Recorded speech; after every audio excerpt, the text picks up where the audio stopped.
There's a bigger dream waiting for you, just waiting for you to step into it. Everything you try to do is already done. So when I figured that out, oh, what I'm putting out is what's coming back, let me get real clear about what it is I'm putting out. Real clear. So I read a book about 1989 called Seed of the Soul. And in that book, Gary Zukav talked about the laws of karma, of the laws of cause and effect, the third law of motion. And in that book, he talked about how intention, your intention is always one with the law. Meaning, before you even think about a thing, you have an intention for the thing. And that the intention is going to determine the outcome. That's why the same people can go to the same church service and somebody walk down the aisle just to be seen to put some money in the church, and somebody else who just goes and just has a little bit to offer. The intention with which you give, the intention with which you serve determines the outcome. So when I figured that out, I went, whoa. I changed everything I did on my show. I called in the producers and I said, from this day forward, I will no longer be speaking to the KKK. I will no longer be speaking to people who are fighting each other in a way that it is damaging to the character of myself and other people who watch. From this day forward, I am only going to do intentional television. So it is my intention to fulfill the dream of the Creator. It is my intention to live to the highest calling and be pressed to the mark of the highest calling that I have come to do. And when you can ask the Creator, ask that which made you you, what is your dream for me? I guarantee you, instead of you trying to define the dream, what is your dream for me? If you're able to lean into the dream that the universe and all the forces of light and love and power and grace by all the names that we call God has for you, nobody can touch you. Every single day, I would have a pre-show meeting and have the producers come in and state to me, what is your intention? How do we want to use whoever is on this show, whatever is happening on this show, to serve the audience in a way that fulfills the mission of uplifting, enlightening, encouraging, as well as entertaining. And if it doesn't do that, then I can't do it. There's a bigger dream waiting for you, just waiting for you to step into it. To step into it. Your life is big.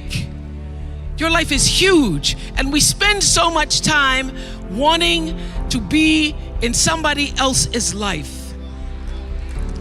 And you don't get honored, you don't get revered, you don't get celebrating wanting what somebody else has,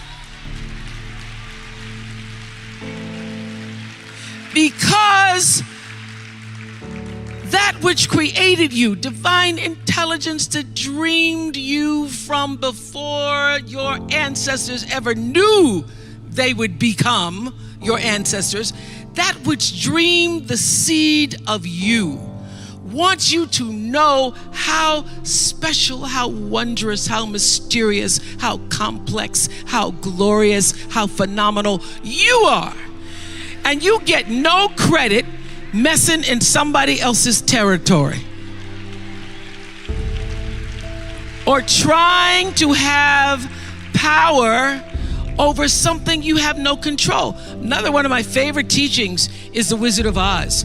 When the Wicked Witch of the West says, go away from here because you don't have any power here, you have no power in any territory other than your own.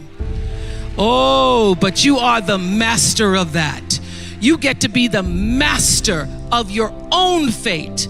You get to be the captain of your own soul. And if you just manage that, if you just took care of your territory, oh, the glorious, glorious, glorious, wondrous opportunities and possibilities that are waiting for you. So the question is, what are you resisting? What are you pushing against? What are you not allowing? What are you blocking because you have this idea of who and what you're supposed to be, instead of leaning into the dream that's already been created and waiting for you. It's waiting for you. And the second, it's an instant thing. It's a shift in the way you see yourself and the power from which you have come. I went through some tough times after I left the Oprah show. I made a conscious decision that when I felt I had said all that I could say and the audience had heard it, that I would move on and that I would not spend my life regretting or trying to hold on to what used to be or hold on to what I had. So I dreamed this dream of starting a network. And in the beginning, it was a struggle. It was a struggle because honest to goodness, I did not know what I was doing. I was trying to figure it out.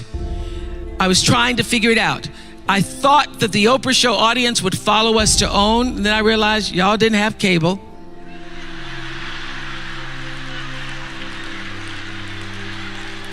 And if you had cable, you did not have the OWN package. So it took me a minute. And unlike most people who you get to have your mistakes in private, some don't go right in your life, you get to sulk about it in private. If I make a mistake, it's on the CNN crawl or the CNN news. So when I was in the climb and there were so many wonderful owners, I see Churl Action Jackson here. There were so many wonderful owners, people who said, oh, we're gonna stand with you. We're gonna stand by you. Thank you, Roland Martin. There were so many people who said, listen, we believe that this can happen. So I dreamed the dream along with Tyler Perry, who was my friend, who came to me and said, Tyler said, I'm gonna help you out because Tyler can go home and write a script and direct it, produce it, and shoot it, and do it for less money than anybody in Hollywood. So we started with the foundation of have and have nots.